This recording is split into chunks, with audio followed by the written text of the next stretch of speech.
Pasi zgjohesh në mëngjes, e ndjen aromën e një bote tjetër, një bote që nuk ka kufi, ku gjithçka është e mundur, e kujton copëza nga ëndra që pe dhe me kuriozitet hap librin e ëndrave. Apo ndoshta lidhesh në kanalin ton në të cilin kemi një rubrikë ku shpjegojmë ëndrat. Ajo që lexon të bën të ndalosh, të buzëqeshësh, sepse ndoshta ajo ëndër përmbante një mesazh, një shenjë, një kujtesë nga nënvedia, apo ndoshta diçka më shumë. Kjo video do të ftoj të udhëtosh në botën e ëndrave, në atë dimension të fshehtë ku truri, shpirti dhe universi duket sikur bashkë bisedojnë natën ndërsa ti fle. Do të mësojmë së bashku disa fakte magjepsëse që ndoshta nuk e ke ditur më parë. Nga pse ëndërrojmë çdo natë tek arsyeja pse i harrojmë ato dhe deri tek ato që mund t'i kontrollojmë apo jo ëndrat tona si regjisor të një filmi. Nëse të ka ndodhur ndonjëherë të zgjohesh me zemrën që të rre fort ose me një ndjesi paqe që nuk e shpjegon dot, kjo video është për ty, sepse ëndrat janë më shumë se imazhe, ato janë histori, paralajmërime, kujtime dhe ndonjëherë porta drejt diçkaje më të thellë. Ne ëndërrojmë çdo natë, pavarësisht nëse i kujtojmë apo jo, truri ynë është aktiv gjatë natës. Gjatë fazës REM, që është faza e lëvizjes së shpejtë të syve, truri, veçanërisht në zonat e përparme dhe të mesme, është jashtëzakonisht aktiv. Është pikërisht në këtë fazë ku lindin ëndrat. Si të rriturit edhe bebet ëndërrojnë. Kohëzgjatja e tyre mund të jetë e ndryshme nga çdo individ. Për shembull, mund të zgjasë disa minuta deri në 2 orë çdo natë, e pabesueshme apo jo. Ndonëse se shpesh nuk i mbaj mend, studiusit kanë zbuluar se ne kemi disa ëndra gjatë një nate dhe secila zgjat nga 5 deri në 20 minuta. Gjatë një jete mesatare, njerëzit kalojnë disa vite, rreth 6 vjet duke ëndërruar. Imagjinoni 6 vjet të jetës tuaj brenda një bote që ekziston vetëm në mendjen tuaj. Ne harrojmë deri 95% të ëndrave pak çaste pasi zgjohemi. Ato ka ndodhur ndonjëherë që sapo je zgjuar, të ndjesh se ke parë diçka shumë të çuditshme apo domethënëse në ëndër. Por vetëm pas sekonda më vonë, gjithçka duket si mirë në diell. Kjo është më se normale. Studiusit besojnë se deri në 95% të ëndrave harrohen menjëherë pas gjumit. Pse ndodh kjo? Një nga teoritë më të pranueshme është se gjatë gjumit, truri ynë nuk krijon kushtet e duhura për të ruajtur kujtimet. Skanimet e trurit kanë treguar se lobët frontale, pjesa e trurit që ndihmon në formimin e kujtimeve afatgjata, janë pothuajse jo aktive gjatë fazës së REM, atëherë kur ndodhin ëndrat. Por kjo nuk është gjithçka. Gjatë fazës së REM kur shihen ëndrat, nivelet e neurotransmetuesve si acetilkolina dhe norepinefrina ndryshojnë ndjeshëm. Këto janë pikërisht ato substanca kimike që ruajnë informacionet në tru dhe me nivele të ultra të tyre, ëndrat kalojnë si fllucka sapuni, delikate por të pamundura për t'u kapur. Një tjetër studim tregon se njerëzit që kanë dendësi më të lartë të lëndës së bardhë në korteksin profrontal të trurit kanë më shumë gjasa t'i kujtojnë ëndrat e tyre. Me fjalë të tjera, disa prej nesh mund të jenë biologjikisht të prirur për të kujtuar më shumë nga ajo botë misterioze që vizitojmë çdo natë. Ëndrat si duket nuk janë vetëm çështje çfarë shohim, por dhe çfarë arrijmë të mbajmë me vete kur zgjimi na tërheq nga universi i fshehtë. Jo të gjitha ëndrat janë me ngjyra. A ke pyetur ndonjëherë veten pse disa ëndra duken si filma të vjetër bardhë dhe zi, ndërsa të tjerat shpërthejnë në ngjyra të gjalla si një pikturë impresioniste? Sipas një studimi në vitin 2017, rreth 50% e njerëzve raportojnë se ëndërrojnë me ngjyra, pothuajse gjithmonë. Por interesant është fakti se ata po ashtu thonë se në 10% të rasteve ëndrat e tyre janë bardhë dhe zi. Një tjetër studim më i hershëm nga viti 2008 sugjeron se afërsisht 12% e njerëzve ëndërrojnë vetëm bardhë dhe zi, një përqindje e vogël por mjaft interesante për të ngritur disa pyetje. Po pse ndodh kjo? Rezulton se mosha ka një ndikim të dukshëm. Të rritë në moshën 25 vjeç rrallë raportojnë ëndra bardhë e zi, ndërsa tek ata mbi 55 vjeç, kjo ndodh në 25% të rasteve. Shkencëtarët besojnë se kjo ndodh për shkak të ndikimit që pati televizioni bardhëzi në fëmijërinë e tyre. Një fakt, një studim i viteve 1940 tregoi se njerëzit e asaj kohe rrallë përjetonin ëndra me ngjyra. E çuditshme apo jo? Pra ëndrat tona jo vetëm që lidhen me trurin dhe ndjenjat, por dhe me përvojat kulturore, teknologjinë dhe mënyrën se si është formuar imagjinata jonë vizuale që nga fëmijëria.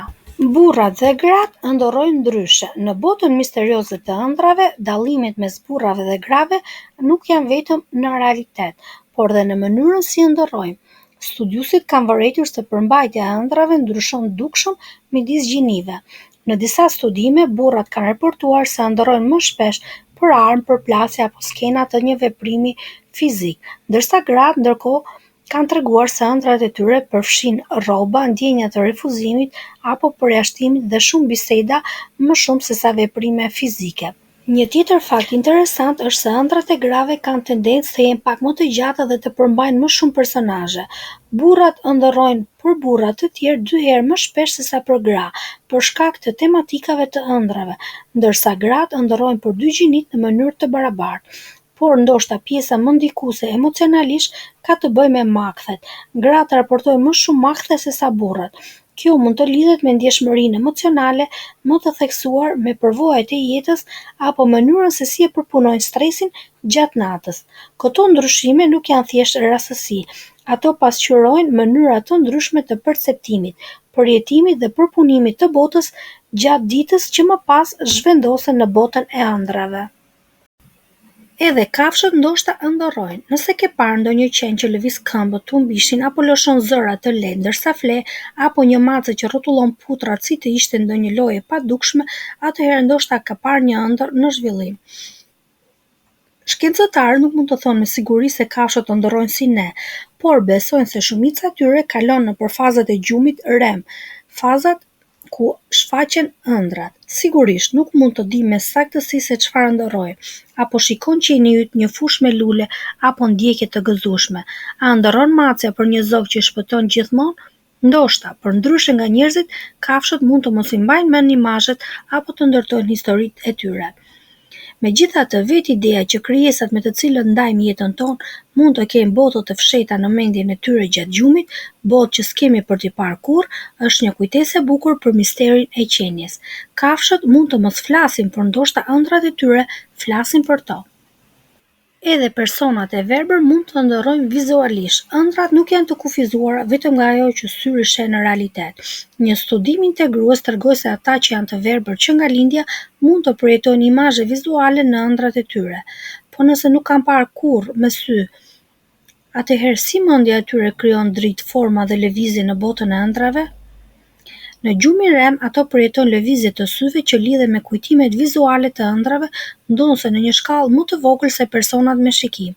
Megjithatë, përshkrimet e tyre të ëndrave përfshin ndjesi të pasura, jo vetëm pamje, por dhe tinguj, aroma, prekje dhe emocione të forta. Kjo na tregon si diçka e jashtëzakonshme, se ëndrat nuk janë thjesht një ripërpunim i përvojave tona fizike, ato janë krijime të mendjes dhe mendja e njeriu ndoshta ka një mënyrë të mrekullueshme për të ndërtuar botë edhe në mungesë të ndjesive që ne i marrim për të mirëqenia.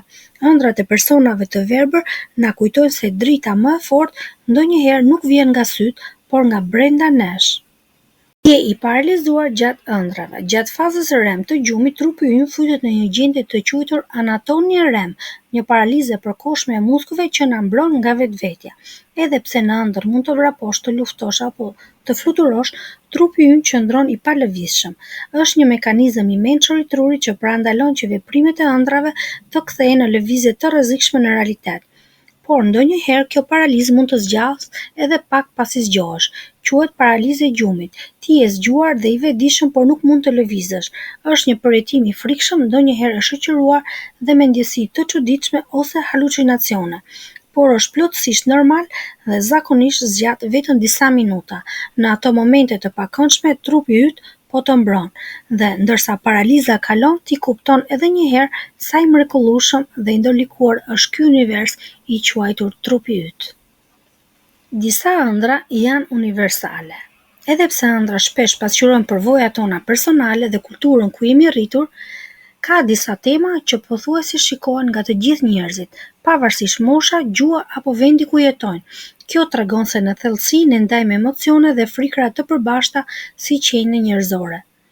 Ëndrat që ndiqesh, ëndrat që bien nga lartësi, ëndrat sikur nuk lëviz dot. Ëndrat sikur shkon me në një vonesë në një vend të rëndësishëm. Atëherë të tilla ëndra raportohen në çdo cep të botës. Po ashtu ëndrat kur ndihesh i zhveshur në publik apo fluturon në qiell, përjetohen nga miliona njerëz të ndryshëm anë mban botës, si në qytete moderne dhe në komunitete tradicionale dhe fshatra. Pse këto ëndra janë kaq të zakonshme? Ndoshta sepse ato pasqyrojnë ndjenja universale, ankthin, pasigurinë, dëshirën për liri apo frikën nga gjykimi. Ndoshta ëndrat nuk janë thjesht histori personale, por një gjuhë e përbashkët që shpirtrat tan flasin kur trupi pushon. Ëndrat negative janë më të zakonshme. A ke vënë re ndonjëherë se ëndrat më të forta që kujton janë ato që të kanë shqetësuar dhe nuk je i vetmi? Studimet tregojnë se ëndrat negative janë më të zakonshme se ato pozitive. Një nga studiuesit më të njohur në këtë fushë, Kelvin Hall, mblodhi mbi 50.000 përshkrime ëndrash nga studentë kolegji gjatë më shumë se 40 viteve të tij të kërkimit. Këto ëndra përshkruanin një gamë emocionesh dhe ndjesia që dilte më shpesh ishte ankthi. Duket se kur flem mendja nuk na largon nga frikrat dhe shqetësimet, përkundrazi i sjell në skenën e ëndrës, shpesh në forma simbolike ose të shtrembëruara. Stresi i përditshëm, ankthi, madje dhe disa ilaçe mund të ndikojnë në përmbajtjen e emocioneve të ëndrave. Edhe aromat mund të kenë ndikim. Aromat të këndshme mund të nxisin ëndra më të qeta, ndërsa aromat e pakëndshme lidhen me ëndra më shqetësuese. Ëndrat me ndjenja frike, ndjekje, turpi apo pafuqie janë më të shpeshta dhe ndoshta është mënyra se si mendja jonë përpunon ndjenjat e forta që nuk kemi mundur t'i përballojmë gjatë ditës. Por kujto, edhe ëndrat negative kanë qëllimin e tyre, ato janë pasqyrime të asaj që duhet të shërojmë brenda vetes ose paralajmërime të nëndërgjigjes që kërkojnë vëmendjen tonë. A e di që mund të kontrollosh ëndrat e tua? A ke përjetuar ndonjëherë një ëndër ku e kuptove se po ëndërroje? Kjo quhet ëndër e vetëdijshme ose në mënyrë teknike lucid dream, ëndrat lucid. Në një ëndër të tillë ti je i vetëdijshëm se je në ëndër dhe pse trupi yt është në gjumë. Disa njerëz madje janë në gjendje të marrin kontroll mbi ëndrrën, të ndryshojnë ngjarjet, ambientet, madje edhe t'i trajtojnë si të ishte një film i krijuar nga ata vetë.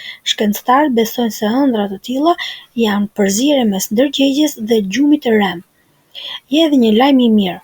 Kjo është diçka që mund të mësohet. Ekzistojnë teknika si MILD ku pas gjimit 5 orë gjumë përsërit një fazë si do ta kujtoj ëndrrën time përpara se të flesh.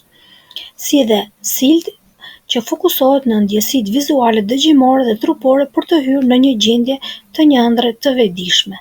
Rreth gjysma e njerëzve kanë përjetuar të paktën një herë një lucid dream dhe disa e arrin këtë gjendje shumë shpesh. Ëndrat të tilla nuk janë thjesht argëtim, ato përdoren për një zhvillim personal, përballje me frikrat, madje edhe një terapi ndaj ankthit. Ndodh se ndonjëherë ke dashur të fluturosh, të udhëtosh në kohë ose të përballesh me një ndjenjë që të ka shqetësuar, ëndrat të tilla janë një botë ku gjithçka është e mundur. Dhe kështu, ndërsa ne mbyllim këtë udhëtim përmes botës magjike të ëndrave, kujto se çdo natë mendja jote hap një derë drejt një universi të fshehtë, të mbushur me simbole, ndjenja dhe mesazhe nga thellësia e vetes ose universi. Ëndrat nuk janë thjesht një rastësi. Ato janë pasqyrë shpirti, thirrje për reflektim dhe ndonjëherë udhërrëfyes për ditët tona të ardhshme. Qoftë një ëndër e bukur apo e çuditshme, mos harro, çdo ëndër ka diçka për të treguar dhe ndonjëherë zgjohesh i hutuar, i buzëqeshur apo i tronditur. Mos harro të hapësh librin e ëndrave ose të klikosh në faqen tonë në rubrikën ëndrat. Faleminderit që ishe me ne në këtë udhëtim të pavedijes dhe mos harro të na bësh subscribe edhe ndonjë koment se çfarë ëndra keni parë kohët e fundit. Ju falenderojmë për kohën tuaj. Shihemi në video të tjera.